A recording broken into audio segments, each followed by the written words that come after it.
Welcome to the Nurse Shark Academy Show, a Baxter Professional Services production. Welcome to the Nurse Shark Academy Show, where we're experts in nursing and experts in business. I'm Tina Baxter, your host. The Nurse Shark Academy Show highlights nurse business owners and others in the healthcare field who promote entrepreneurship. Today's guest is Tierra Owen, and today's episode, how one nurse looking for financial security found success as an entrepreneur. What made me become a nurse? Well, a lot of people told me that I should be a nurse as I was growing up, and I didn't agree with them. So I had other plans. I had other thoughts about things that I wanted to do. I was really always interested in the medical field. I ended up working with women and being a doula. So I had my own business in my late 20s. Doing that was a lot of fun. And finally, on the back end of doing that for a while and being on call for quite a while, one of my people that I was actually apprenticing to be a midwife with, she said, Tierra, it's never, ever a bad decision to go to nursing school and become a nurse. And it was really just, I think, that little bit of that tip that kicked me off into nursing school and really was getting pretty tired of that on-call, that 24/7 on-call time that I was doing at that. And I thought, I think this would be really good for a family to be able to have shifts and time allotted for work. And that's where it all started. Attention nurses, looking to take your nursing knowledge and turn it into a viable business? Ready to take action, but don't know where to start? Join the Nurse Shark Academy. We support nurses as business owners and leaders. We offer career and entrepreneurial coaching for nurses or other healthcare professionals. Whether you're a brand new nurse, a seasoned health professional, or building a startup, join a community of support. Entrepreneurship can be lonely, but it doesn't have to be. Our career and business coaching services are designed to help you achieve the life-work balance you desire. Our experienced coaches will help you identify and attain your career and business goals, enabling you to become more successful in both your personal and professional life. I'm Tina Baxter. I founded the Nurse Shark Academy because I believe every nurse is a hero on his or her own epic journey. Nurses are launching new businesses every day. You don't have to do it alone. Join the Nurse Shark Academy and get the support, training, and coaching that you need to launch your successful nurse business. Become a member at the nursesharkacademy.biz. Welcome to the Nurse Shark Academy Show. I'm Tina Baxter, your host. The Nurse Shark Academy Show highlights nurse business owners and others in the healthcare field who promote entrepreneurship. We interview nurse leaders and encourage them to tell their story. My mission is for you to own your seat at the table of nurse entrepreneurship, gaining the confidence, skills, and freedom to live your life on your own terms. You will dream big and expand your consciousness as an entrepreneur. Join us and support these wonderful nurse entrepreneurs and leaders. Today's guest is Tierra Owen of Nursing Ourselves out of Santa Cruz, California. Welcome to the show, Tierra. Oh, thank you so much for having me, Tina. I really appreciate being here. Great. Now, I want to ask you, our first question is, what made you become a nurse? Well, what made me become a nurse is that I did not have a plan to become a nurse. So it was kind of a default decision. In a way, I had been working with women in childbirth. So midwifery apprenticeship, doula, and really got a little bit ground down by the on-call time. It would take like a month off a year, but everything else was kind of 24/7. And the midwife that I was working with at the time was kind of a mentor to me. And she said, I just don't ever think it's a bad idea to go to nursing school. I think there's just so much you can do with it. I think you should consider it. And I did. And I went for it and never looked back. All right. Well, I think that's kind of wonderful because you said you started out as an entrepreneur, as a doula. So this is a little bit different because a lot of nurses start out as nurses and then become entrepreneurs, but you actually went the other route. So what was that like, making that shift from having your own business, setting your own hours, to now suddenly you're having to work a shift according to someone else's time? Correct. Yeah. No, it's really true. And before that, I owned a farm. So I was really, had been in business for myself for over a decade. I think that I was looking forward to more security, right? I mean, Mhm. that's kind of the trade-off that we have in entrepreneurship is that, until we get our businesses really well off the ground, the security piece is a big jump. And I was looking for time that I could just devote to work. When you're an entrepreneur, you have to really make clear boundaries with yourself in terms of when's not work time and when's work time. Otherwise, it just bleeds into everything that you do.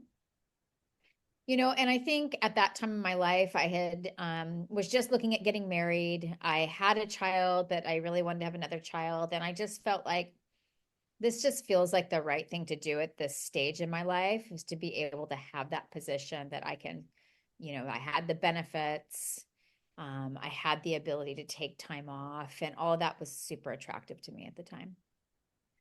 I have to admit, I that's the one of the things that I like about kind of being hybrid at this point. I Mhm. don't have that worry of having to pay for insurance, or if I want to take a vacation, that means I don't get paid during that time. So I have that luxury of Mhm. kind of having my foot in both worlds. And I Yeah. think as you start, that's important in business, Yeah. right?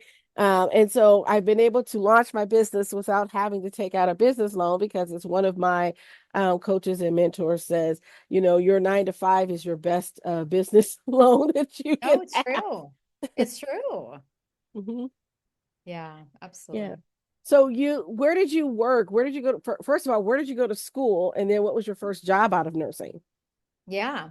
So it's so interesting. I really only had one job. I went to school in Santa Cruz, California, or Aptos. We have a great nursing college here called Cabrillo College. I had already gotten a bachelor's degree. And at that time, nurses weren't really being pushed. We're talking about early 2000s here to get that bachelor's degree. And I had one, so I wasn't really looking to go to university again. I wanted to make it as cost effective as possible. And it was a great program. So went to school here. I had already been working at the hospital where I got my first job. So I was able to get a little position doing lactation technician. So I kind of think of your scrub tech or your OR Mhm. tech. I was the tech for the lactation department, which was a lot of fun. I got my foot in the door to be doing some clinical work and to support clinical work. And then out of nursing school, they hired me right into labor and delivery. So I was super lucky. I mean, I wasn't a new grad situation, but I wasn't a new grad program or anything that was really designed for new grads because I had already so much experience in the field of birth. They knew that, and I was already working there. And the funny answer to your question is that's the only job I ever worked. I worked that job for 20 years. It was such a good position. And kind of go full circle on what you were just talking about, having a foot in both worlds. I left that position in 2021 to just really want to launch my own business at that point and felt ready to do so. I went back to school for a little bit, but I ended up circling back there. So now, again, I also do have a foot in both worlds. I'm working per diem though, so it's a little bit different, right? I don't have those additional benefits that you probably have having a pointed or more than a part-time position. Um, but it affords me the ability to have something that's stable, that's going to show up for me in terms of income and have the flexibility to work a lot or a little based on my needs at the time. If I have a lot of business to do, then I'll focus there. And if I don't, I'll put extra hours into so I'm a lactation consultant now. So I went from tech to consultant and yeah, it's been fun. It's great because nursing, we have that flexibility. We don't always get that in Mhm. other professions, but in nursing, we have such great flexibility that we can move in and out and do things that maybe other people can't. To go from being the doula and attending the births, and I'm glad we're mentioning that because there are other types of doulas that's at Yeah. the other end of the spectrum. Yeah, totally. Um, and so it's nice to be able to go and work in that position. You were there for, you said, 20 years. I applaud you for that. Midwifery and birth and babies was never my thing. My specialty is gerontology and psychiatry. Okay. So Okay. send me the people with Alzheimer's and dementia, and I'm a happy person. Yeah. So I say that to say that I think it's wonderful that you found what you loved and was able to stick with it, and now still have some aspect of it that you're still doing. Yeah. Yeah, absolutely. Me too. Yeah. So tell me about your business. What's Yes. your business? So now, yeah, kind of coming full circle, I ended up getting a coaching degree. It was in a really great program, it's a master's of coaching. And through that program, it set me on a big path in terms of, what do I feel like is really missing in the nursing world? And where do I feel like, because I really felt like always, like I wanted to honor nurses, like, sisters, brothers, like there's just a connection. When you meet somebody that's also a nurse, you're like, you're a nurse? Wait, what? So it's just this immediate connection that usually forms. And so having an audience of nurses, having a community or a niche of nurses that I really wanted to support, I found the whole was honestly for myself, right? So where do businesses often develop is that piece in yourself that you're trying to work on, right? So I found that space in the financial industry. So what's really interesting about that, let me back up a little bit. When I left my position, I took a really part-time position in an integrative clinic. Okay. Mhm. And this is my first time as a nurse ever working with sick people. I was like, oh wow, this is wait, men and women and like they're super sick and like going through these really hard things. I had always felt like I was at work, and we were just doing like multiple weddings and fiestas and like these amazing celebrations, right? I mean, most of the time it was like that. Sometimes it was really hard and tragic, but most of the time it was great times. So working with sick people for the first time and working in this integrative clinic, these were some really sick people that had been through very, very often the allopathic medicine journey, right? They had gone through lots of chemos, some surgeries, radiation, immunotherapy, like lots of different therapies. And then they would often come to us with like a lot of stress, maybe still sick, maybe trying to keep themselves well, but they would come in and they'd pin up their medical GoFundMe's on the wall.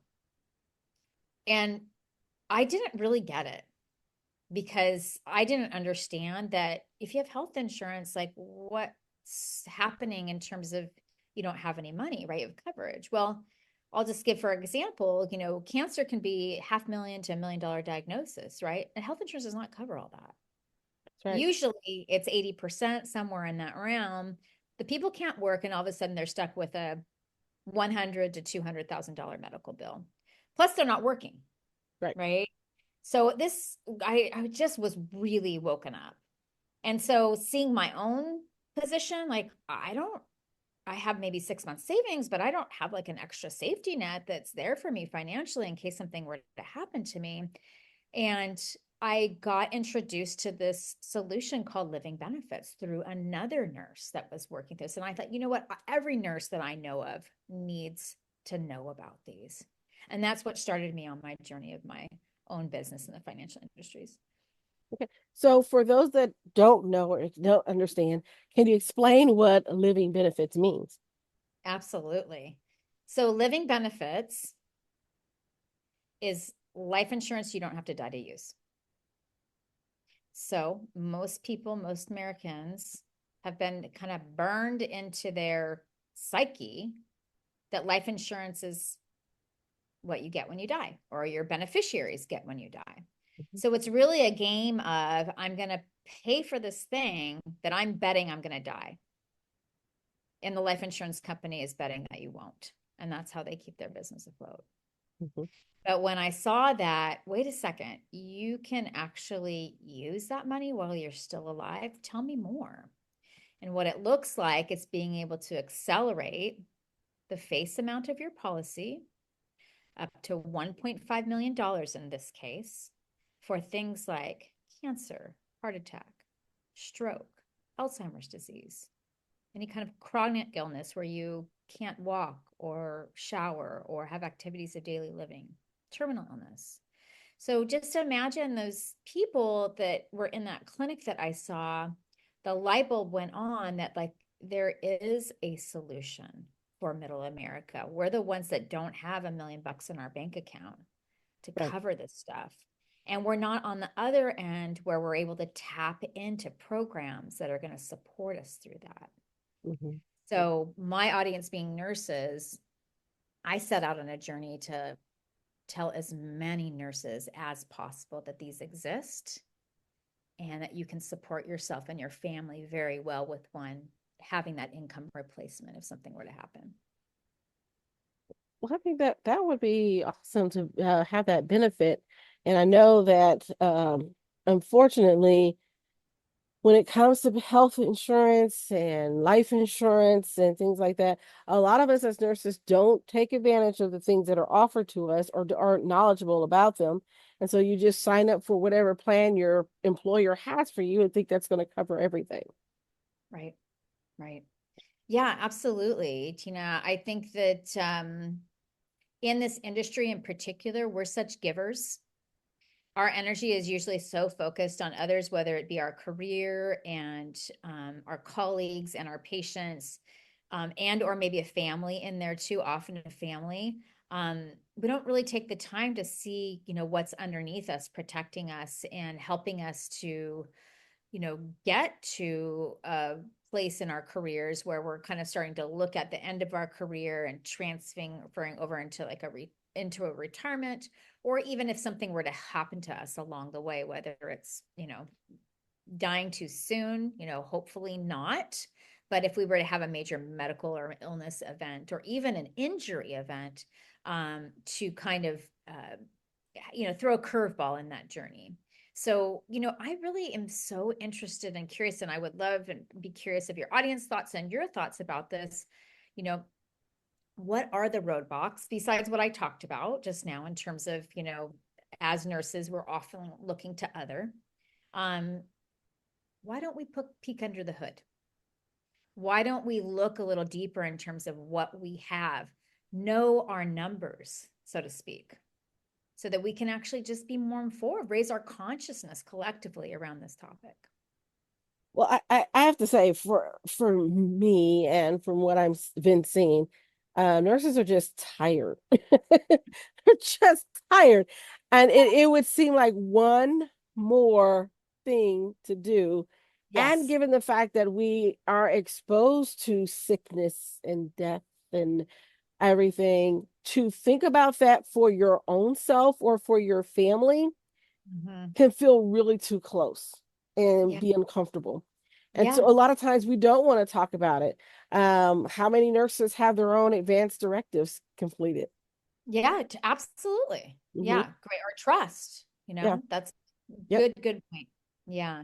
So in terms of solutions that I offer, and just in your listeners and, also other nurses that I come in contact and speak for, being able to do these engagements like these podcasts or be able to speak at an event, it's really emphasizing, hey, let's build a relationship. Hmm. Let's walk through what you have. Let's learn together. Let's really handhold. That's another thing that nurses do incredibly well. They will handhold their patients to the finish line, helping them to understand all the parts and pieces. So I think that word doula kind of comes back to me, Hmm. that financial doula, I think could be like another headline for me. I haven't quite claimed that yet, but I think it fits. I think it fits it. I think you should trademark it quickly. Maybe I should. Yeah. I think that would resonate with nurses because you think about financial planners, you think about those are people that are millionaires and I don't have enough money for you to plan, right? I mean that's how Mhm. we think a lot of times. Totally. We kind of think small. Who wants to talk to me? We always know that we can always make more, right? We always think, oh, well, I can buy that bag today because I know I can work an extra shift and pay for it. So why should I Totally. plan for tomorrow? I mean, there's all these reasons why we might not make the best financial choices. Yes. And it takes one catastrophic illness, one car wreck, one bad diagnosis, and the world could fall out from under you. Yeah. And I because I talk to people about getting their wills done and their advanced directives, A lot of times I hear, well, if I don't think about it, it won't happen. But if I get things ready, then something will happen. Mm-hmm. Mm. Yeah. Isn't that yeah, that's such a strange way to think about things. I know that one of the things we used to do, in the labor and delivery. Are you familiar with smudging? What that term is, using like the dried sage, Yes. they it's kind of, Yes. yeah, so they take that smoke, right, and they Hmm. purify it and they cleanse the area. Well, one of the things that we used to do at deliveries, and this is kind of the opposite of what you're talking about, is if we were having a delivery that was just not looking too good, we were like kind of setting up the OR, we were setting up the nursery, we're ready to bring, we always called that smudging the nursery, because we were sort of planning ahead that we were going to prep that nursery for this baby. We were going to make some calls, we were going to put some things in place. And often, if we were prepared, that event never happened. It's almost like we were just kind of clearing that space and bringing in this great energy of protection to this baby. Hmm. And Hmm. sometimes it did, it really served us well. It's just like these kinds of things. It's like, people are going to be so incredibly proud of themselves for making a decision to have a tool like this if and when the event comes. And if they don't and they know about it, they're probably going to be pretty upset with their decision. Yes. Yes. It's the conversations of, oh, I wish I had had that test when I first found that lump, right? We were talking about this in another group and how people are so afraid to find out information. Mm-hmm. And the guy was saying, yeah, they won't go to the doctor because they're afraid they'll have something. And I just had my mammogram, and I was thinking, well, nope, that's not me. I've already been. Yeah. I said, if I've been through this before, had the biopsy and everything. Yep. I said, if there's something there, I'd rather know now than wait till later. And it's, there's Yep. nothing you can do about it. So I've always Yep. been a preacher of prevention. I'm like, let's go prevent as much as we can so that maybe I don't have to go to the doctor at all It's if I such a take care of wise myself. Yeah. Yeah. And I had a nurse that, unfortunately, with somebody that was pretty close to me, just last spring, kind of walking and talking through all of these things and getting her to know the process, etc. And, she fell a little bit off my radar. Couldn't get a hold of her. We were trying to, help get something in place. And she came back to me. I don't know what it was, a month or 6 weeks later. And she's like, I wish I would have. I just got diagnosed with breast cancer. And if the timing was, right, I mean, maybe she already had breast cancer. Maybe it would have, Hmm. shown up in terms of the underwriting or a future pending appointment or something like that. But still, like at that exact scenario, I had personal experience with, and it was like, oh, if I could only, take away her pain, because, she's dealing with something so heavy. And I would hate for anybody to kick themselves and feel like that. Yes. Yes. Yes. And so, how would someone who's listening, how would they get in touch with you? Well, I'm just going to say phone number Okay. 831-201-3656. Text me, call me. We can do a policy review. We can take a look at what you have. We can go through this as slowly or as quickly as you want to, just to build a relationship of trust. That's really the bottom line. And then the other piece is I hang out on LinkedIn. I don't have a website because it's not really something that you can just read about and understand. I want to build relationships. And so direct message me, Tierra Owen, on LinkedIn, reach out to connect with me, and we can take it from there. Okay. All right. So again, that information will be in our show notes for those of you that want to get a hold of her. Certainly look that up. And so I think this is a very important topic and conversation. And I wonder, do you ever do any like educational things, like seminars or something like that on your own, like maybe on a LinkedIn audio event or something like that? Yeah. Yeah, I'm looking to set some of those up. I'm also doing some speaking locally. So if you are in the Santa Cruz area, that's something that we can talk about. And then also, we work with local working groups and have speaking engagements through them. And so, yeah, so watch out, if you're in the space of LinkedIn, because I will always post or publish, what's up and coming in terms of some of those more public events. And yeah, that's definitely a direction. Thank you. Okay, great, great. So our last question we always ask is if you had a piece of advice for a budding entrepreneur, what Oh, would yeah. it be? I would say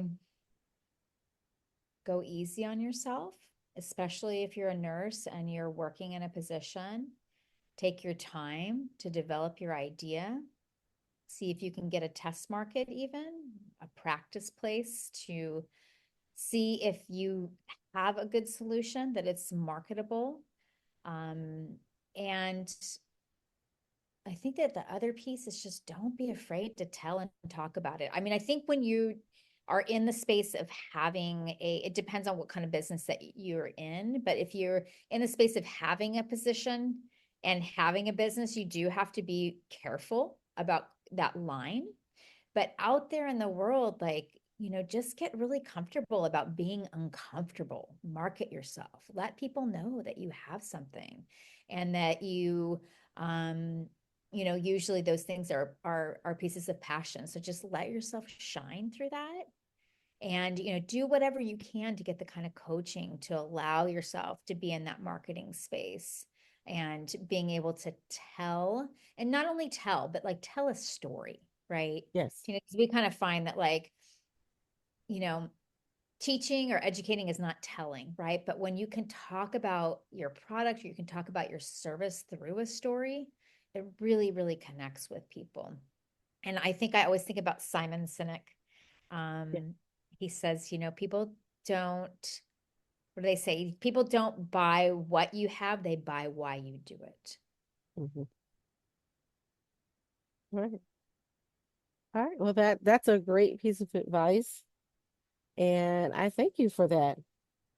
It's funny you said that because I was in a Facebook group. I'm in a Facebook group, Mm-hmm. and there's a nurse. He happens to be a male, Mm-hmm. and he's just very negative about his business Mm-hmm. and about the lack of perceived support, and in particular from this group. Mm-hmm. And the moderator is like, well, we've given you advice. We've tried to help you. You've been around this group since, and I checked, he's been in the group since 2016, right? Oh, that's some time. But he's no further along in his business. Mm-hmm. And he's struggling. And everything that he said was very negative about what other people were doing. Like he talked about going to an event and he was trying to talk to this woman about his product or whatever. And she was clutching her purse like he was going to rob her. So he felt some kind of way about it. And I'm thinking, I said, well, I'm wondering, how did you approach her? Right. I say that to say that I love that quote that you gave because I think that's part of his problem. Um, it's the way he's approaching his sales. And it's the fact that he wants to push product at people and they're backing away in some way. And just from the way he was talking in his conversation. But I think if he had talked to you and kind of explained why he was doing what he was doing and why he believes in what he has, I think that might go a long way for what he's doing. He happens to be selling scooters, and I'm thinking, well, who's your market? And I kept asking him, and he kept saying, I've done all that. I've done all that. I was like, you don't do it just once, you know, you got to do it again and again and Yeah. again. This is a refining process. Yeah. Yeah. So I appreciate your insights. It definitely will be very helpful. And I will get this information up in our show notes for our listeners so that they can get in contact with you to learn more about it. And if you Wonderful. have your next seminar, let us know and we'll put it up Okay. there so we can promote it. Definitely. We'll cross promote with you. Thank you, Tina. You're welcome. So I want to say thank you to everyone who is watching us on YouTube. Don't forget to hit the subscribe button and the notification bell so you know when our next episode comes live. Also, those of you that are listening through Podbean or wherever you're getting your podcast for our audio version, thank you again. Leave us a like and a comment and a review. We appreciate you. If you're wanting to be a guest on the show, always you can get to know us at the nurseSharkAcademy.biz. You can get in contact with us there. And if you know of a nurse that you think would be a good asset on the show and has a great story to tell, let me know. Thank you and bye-bye for now. Bye. Nurses, are you ready for more? My mission is for you to own your seat at the table of nurse entrepreneurship, gaining confidence, skills, and the freedom to live your life on your own terms. Assisting you in achieving your goals through tailored advice, continuous learning, and a collaborative approach is at the heart of everything I do. Stop being eaten alive. Come feel the sun. Be a nurse shark. Thank you for listening to the Nurse Shark Academy show wherever you get your podcasts or watching us on YouTube. Don't forget to like and subscribe, and don't forget to hit the notification bell so that you'll know when all of our episodes come out.